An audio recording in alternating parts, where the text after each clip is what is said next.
everybody, welcome back to my channel, and this video is for small business owners specifically and people who ship stuff all the time. This video is for you. So today I will be showing you guys how to make a bigger bubble mailer with bubble mailers that you have at home. So I always run into this issue where I have an order of like hats or something, and then I have this skinny little bubble mailer that's not gonna fit that, it's not gonna fit in there.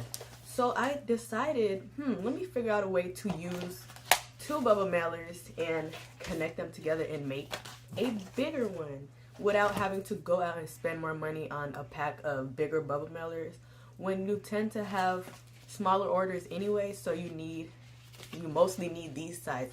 So this is the 6x10 bubble mailer, and I'm gonna turn it into a 12x10, meaning 12 as the width, 12 across, and then 10 up. So let's get started.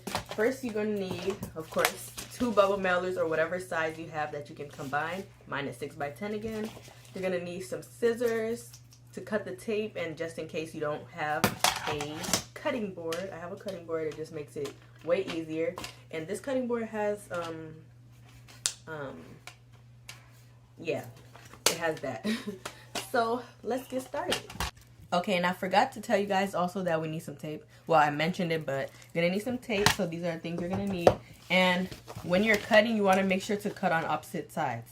So for this one, I'm gonna cut the right side off so that this side will become open. And then for this other bubble mailer, I'm gonna cut the left side off so that the left side will become open, and then we'll be able to connect it. So for the right one, I'm going to put it in my cutting board right here. Just gonna lay it out and then cut the right edge right off. And make sure you get closer to the sealed part, because I cut it before and it didn't cut nothing. I tried to cut it and it didn't cut anything. So now we have cut the right side off, and it should be looking like this, wide open. And we're going to do the same thing to the opposite bubble mailer. We're going to lay it out just like this. And then we're going to cut. And I'm obsessed with making this straight, so yeah, that's my problem. Now I'm going to cut it. And that's how it should be looking right now. Both sides are open, and now we're gonna go ahead and start taping. So to tape, you are going to get your tape. Obviously, we're gonna put these bubble mailers close together, and I like to start off by getting a smaller piece of tape and connecting them on both sides. You guys will see what I mean. So I'm gonna get my tape right here, and I'm gonna get a smaller piece, and I'm going to use that to make it as close as possible. So I'm just gonna tape it right in the middle just to bring them close, because sometimes when I try to tape it with a bigger piece of tape, it kind of spreads apart from each other. So this just helps it to stay together before you add the bigger piece of tape. So I'm gonna do this on the inside as well.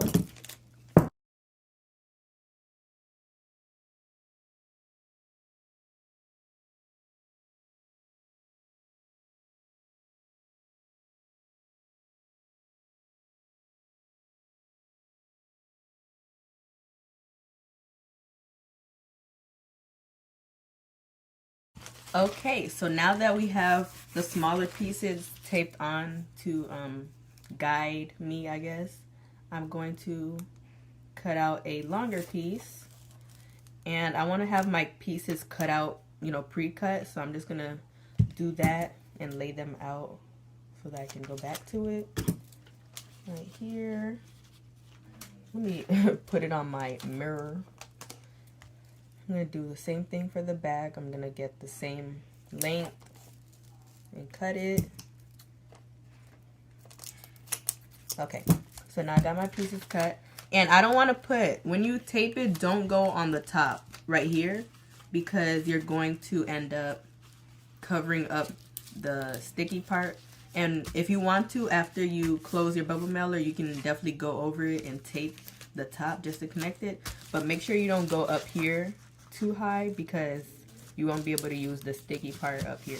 But anyways, I'm just gonna get my tape, get as close to the edge. I'm gonna tape it down. Then I'm gonna turn it around, get my other piece of tape, get as close to the edge again, tape it down. And here we have it, a bigger bubble mailer. And if you want, you can also cut out an equal amount of tape and put the tape in the inside of the bubble mailer, just if you feel like you need it to be more secure. So I'm gonna go ahead and do that actually. So here's the tape. It's kind of hard to do it from the inside, but we're going to try our best. I'm just gonna go in here like that. You guys can't even see what I'm doing. And then the leftover tape, I'm just gonna fold that over the edge. And I'm not gonna do that for the other side because it's too much work. So here we have it, a bigger bubble mailer. You know, it started off like this, and now it's like this. And now you can put a million different things in here. So much more room. I can literally, look, I can fit this in here. I can fit this in here, my, you know, scale. But yeah, that is how you do it. And I'm going to start doing this from now on, before I, you know, have the need to get bigger bubble mailers. But this works, and you'll be able to ship it with no problem. Just make sure everything is taped up pretty nice. And then after you put your product inside, you want to go over and tape it a little more just to secure it. And that is it. That is how you make your bubble mailer bigger. If you guys enjoyed this video and learned something, make sure you guys like and subscribe for more different business related tips like this. And yeah, I will see you guys in my next video. Peace.